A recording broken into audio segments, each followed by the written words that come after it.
Hello, my name's Tom Walker. Welcome to That'll Be the Day. In this podcast, I'm talking to a visually impaired man who's written a book looking back at his time attending two schools for the blind in the 1960s and 70s.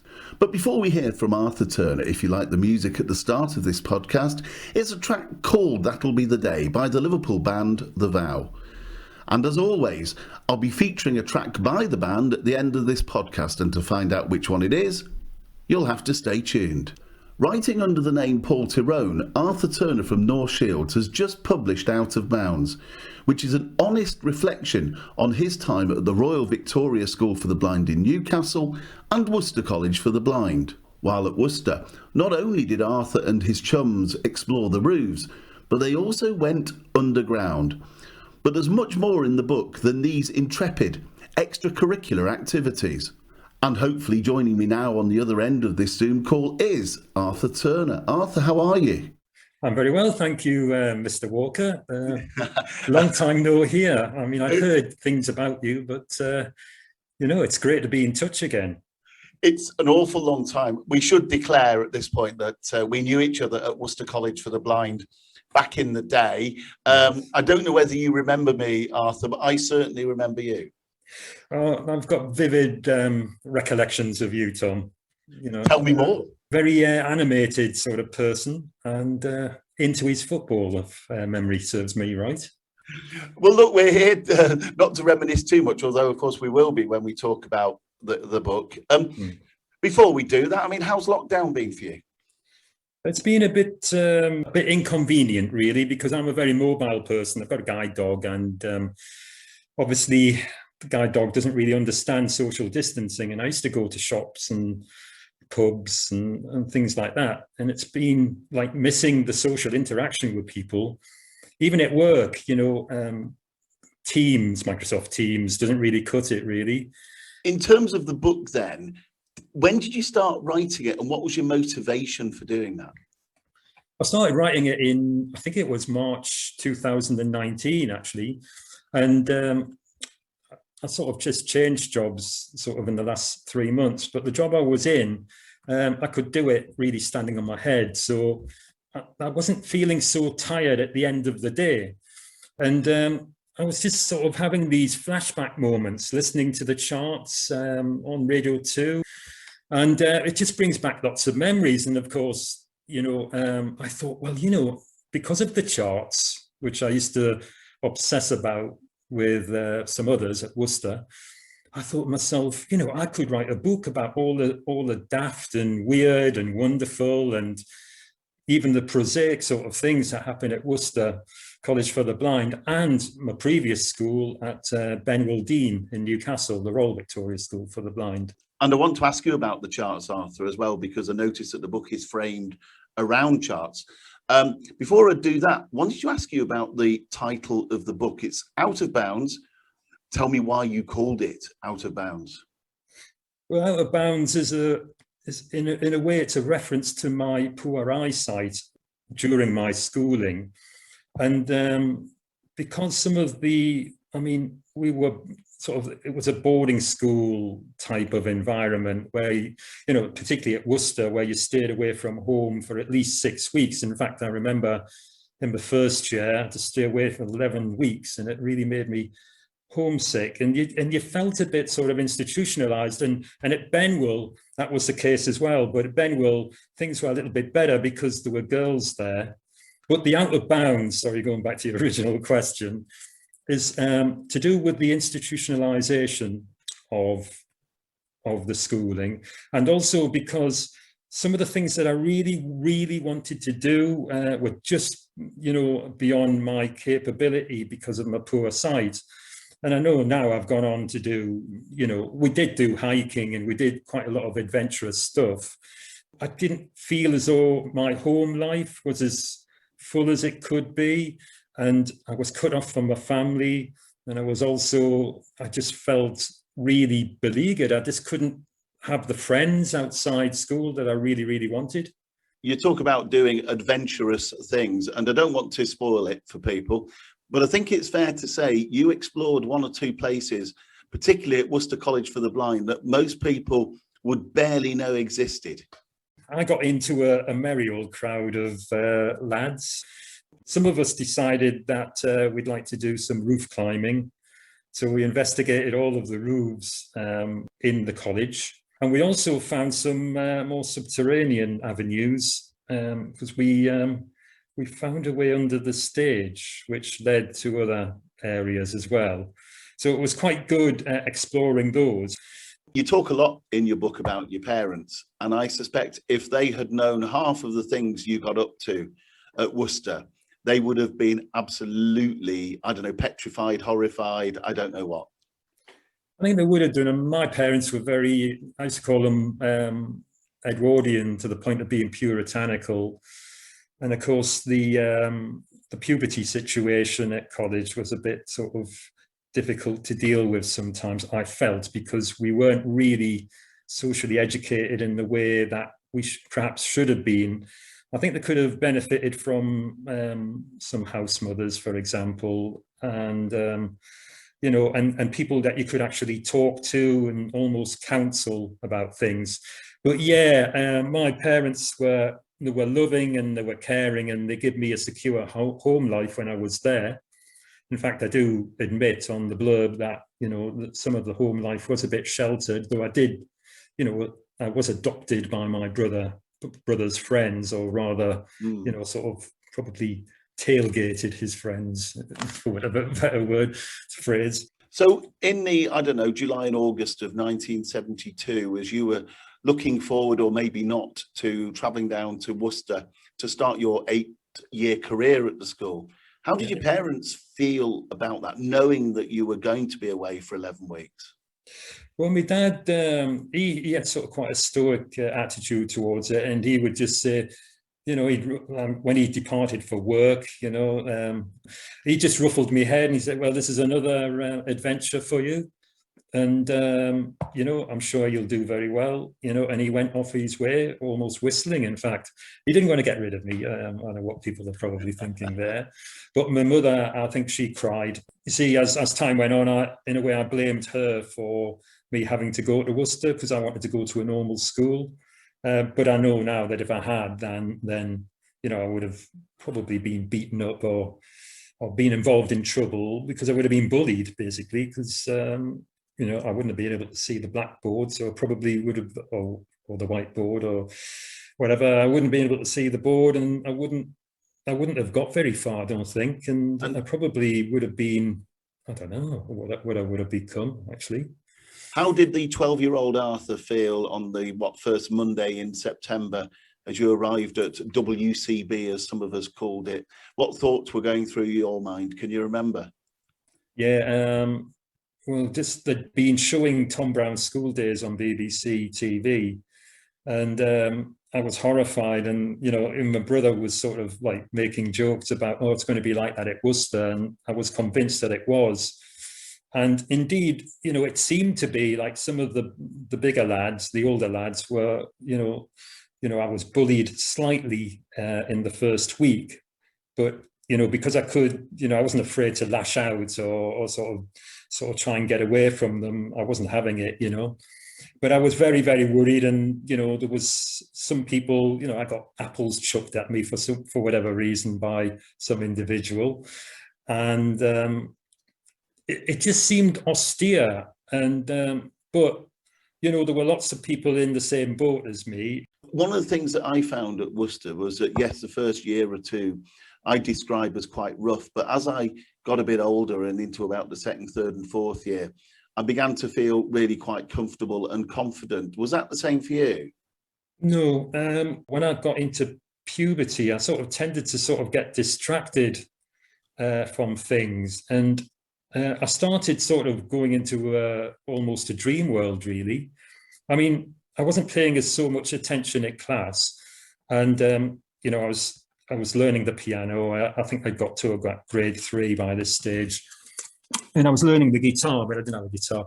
But like, I felt like there was a certain amount of competition amongst us, and because there weren't that many of us, we sort of knew each other's marks and things like that. And they used to read out, we used to have to sort of have Braille tests at the end of each term. And so you sat there and people read out, and some of them, some of us couldn't read that fast, or some of us tried to read with our eyes. Well, I did.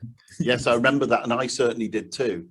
Yeah, but so I felt as though I was being judged by others as well as by the masters and the mistresses, because there was 2 women teachers there as well. Yeah, I just sort of felt sort of like everybody was sort of, they knew what you were about, so I started keeping things to myself. And I guess that was the important social things or social issues that I had. And also, I think the homesickness never really went away until the 5th form, I think. One of the things that always occurs to me about Worcester and probably other boarding schools is that you have to be a very good actor on occasions. Was that your experience? Yeah, definitely. I mean, I'll take the music charts again and use that as an example, because people, people sort of try to be cool and like music, which, or like music that I didn't.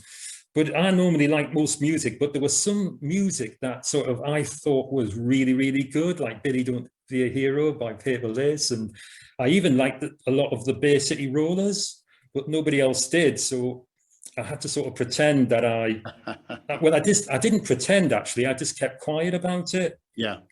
And I just didn't want to be ridiculed in any shape or form. You're a teenager, you're self-conscious, and it's this self-consciousness. And I think because of being picked on the street at North Shields by other kids and got into some scraps with them, I just thought, I mean, it was a different sense of being self-conscious at school. It was about a self-conscious of not being as good as everybody else. You mentioned there the music charts, and one of the things that leaps out at you when you read the book is that you frame a lot of your memories around the Radio 1 chart, the Metro radio chart, etc., etc. What was it about the music charts that seemed to get completely under your skin? I think it was the maths of everything moving about in numbers, because at Benwell I learned to see numbers in colours in my mind's eye. So, for example, like 1 is like a checkered effect, black and yellowish green checks, I think it was. And I mapped a lot of these onto lampposts and cushion covers that my mother had. And so to me, some of the music, well, most of the music in the charts was very accessible, and, a lot of us listened to Radio 1 in the common rooms, particularly in the first and second year, if I remember. And, there was groups of us, linked together with radios and just listening. And I don't know why, because you only really needed 1 radio, but sometimes you had about 6, 7, 8 radios in the first form common room, just listening away to the charts. I just thought at the time that it was a good way of remembering things. So they acted as sort of reference points in time and in memory. And, I can remember, for example, a time when I was in 1B, May 1973, and Medicine Head had gone up from, I think it had gone up from 6 to number 4. I know it really sounds sad, but it's a fact. And I'm proud to remember this, but the geography teacher at the time, he gave a lesson on latitude and longitude. And he was talking about trunk roads, which linked towns to cities and things like that. And the lesson sticks in my mind along with that particular chart. That's really interesting. And the level of detail really does leap out at me. Be honest with me then, Arthur. How much checking did you have to do, or was all of that from memory? I had to check up on some things. For example, Wyn Davies, because we met him at St James's Park. And that's the ground that Newcastle United play at. And we went there as a group from Benwell Dean in 1969, and we met Wyn Davies. But I had to look up on Wikipedia as to when he'd left Newcastle United. And I think I consulted other people As I say, one of my good friends from Benwell who went to Worcester with me, and he was telling me about Bobby Moncur, who came to our class at Benwell Dean and showed us the Furs Cup, which Newcastle won in 1969, and indeed is the last time that they won a trophy. Now, one story that I think will stick in my memory forever is a trip you took to Norton Barracks, which wasn't that far from the school, with a couple of your close friends who were in your year. And I think, if I'm right in saying, your intention was to join the army to serve your country. Now, the reason that sticks in my mind is that I think many of us visually impaired people probably had, at one point or other, unrealistic aspirations in relation to our careers. For what it's worth, I wanted to be a professional footballer. Talk me through that incident, Arthur. How did it pan out?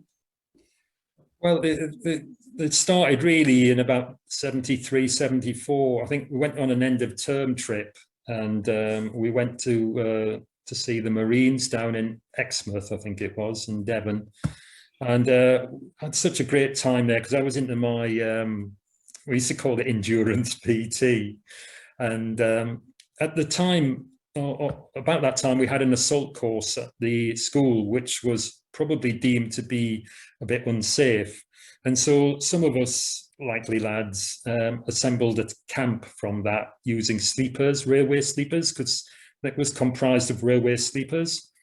And then we used to boil up sort of, pans of oxo cubes on a cold night, and try and light a fire. And we just thought, oh, we'd like to live off the land. And then I just thought, well, the army's good, because where I live, the unemployment was quite high in Tyneside, and probably still is compared to many parts of the nation. And, a lot of people were going into the army, and because I thought myself as a bit of a fighter, a street fighter, I thought I'd love to go in, and, sight, I thought myself, well, we were getting these low visual aids like monoculars, because I've only got the one eye. And this monocular magnified things about 8 times, over I think it was a distance of 40 yards. Unfortunately, I used to drop them, so and the replacements were never that good. But as I say, a group of us, we used to go hiking and sort of say, oh, we'd love to do this, we'd love to join the army. I thought, well, why don't we knock on the door of Norton Barracks, which is about 2 miles away from WCB. So I think it was one Wednesday afternoon in 1975. There was about 3 of us, I think, tramped off to the barracks, and it was fenced off. I remember there was sort of barbed wire fencing around it, I think. I thought, well, if we follow this round, I mean, be careful not to touch the fence. But the other people I was with, they were totally blind, and they just didn't have any fear of anything. I used to call them super dims. And we followed it round, and we came to this college, and then this soldier came to meet us and said, what can we do for you lads? And said, oh, we'd like to join the army. And he says, you'd be better off at the college, really, because you're getting a good education. And then the sergeant appeared and another bloke, and we had a conversation, like a jovial conversation about what it'd be like joining the army. And I was saying, well, I know these guys are totally blind, but I'm partially sighted, and I mean, with a bit of know-how, I reckon I could be of use to you, perhaps in intel and this sort of stuff. And we're shooting the breeze like that, and in the end, he said, oh, I think I should take you back to college now. And he said, I'm coming off duty now, so do you want to ride in my car? And I thought, oh yeah, we don't get to go in many cars. We felt we'd achieved something. We'd interacted with soldiers. We thought we were bigger than we actually were, and we went into college with our heads held high and walked into tea, if my memory serves me right. Was, on a more serious note, though, I mean, was that kind of like a realization for you that careers would be restricted, that you wouldn't have as many options as your brother or other fully sighted people? Yeah, I knew that because I didn't think I would succeed at Worcester. I didn't think I'd get any OIA levels at all. And I expected to go back at that time, 15 years old. No, I was 14. But like I just reckoned that I'd join the ranks of the unemployed. But as time went on, and I did get my O levels, and I got into the sixth form. Then I developed I had a quite a long time interest in meteorology. And in fact, I did go down to Bracknell and get an interview, but they offered me a computer programming job. And, I turned that down. And what do I do about 5 years later? I become a computer programmer, business analyst. But at least you had a degree and an MA by then, so you'd enhance your qualifications quite considerably. When you were in the upper sixth and you were approaching the end of your career, your time at Worcester College for the Blind, how did you feel? How did you reflect on the experience as you looked back over the previous 8 years? Yeah, I remember, I think it was the last day, and I think I'd given two of the, no, I think one woman teacher had a hug and a kiss. And I think the house mother got a hug and a kiss as well. And I shook hands with another lady. And I went to see the secretaries as well, because they were always good for a good chat. And when I'd done that, I sort of walked round the college grounds, and I'd sort of stopped at various points, like near behind the stage, just sort of looked over the hard court where we used to play football and cricket, and looked up to the roofs,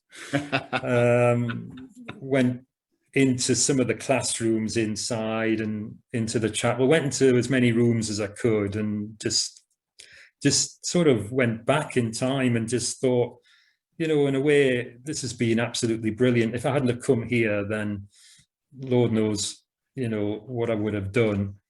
But even then, I didn't really think that I would do well at A level. And my A levels weren't that brilliant, but I redeemed myself later, I guess. But the A levels were enough. I got 3, and to get into further education. So at the end of the day, that was good. But I think as I was walking around college, I actually felt as though, I was sorry to leave in some respects. Arthur, thanks very much indeed for your time. And Arthur's book is available for download and in paperback from Amazon. And now for the moment you've all been waiting for. Which avowed track have I chosen to end the podcast with? Well, it's this one, Reflections on Saturday. Saturday, my reflections on Saturday, the kindest words you could offer were crueler still than the sea. Eternity, it would take till eternity to flood the darkness between us. We'd still be light years apart. Second hand, you won't always be second hand if you place your trust in a sad song and chain your heart to its bars. I'm talking about a time when I thought so much of you. Talking about a time when I had your touch, and I know it's not done, but I will be waiting here eternally till you find the time. Silent film, are you living a silent film? All sepia stained and neglected. The past is no place to hide. Saturday, reflections on Saturday. The years that crept by your window, the fears that slipped through the door.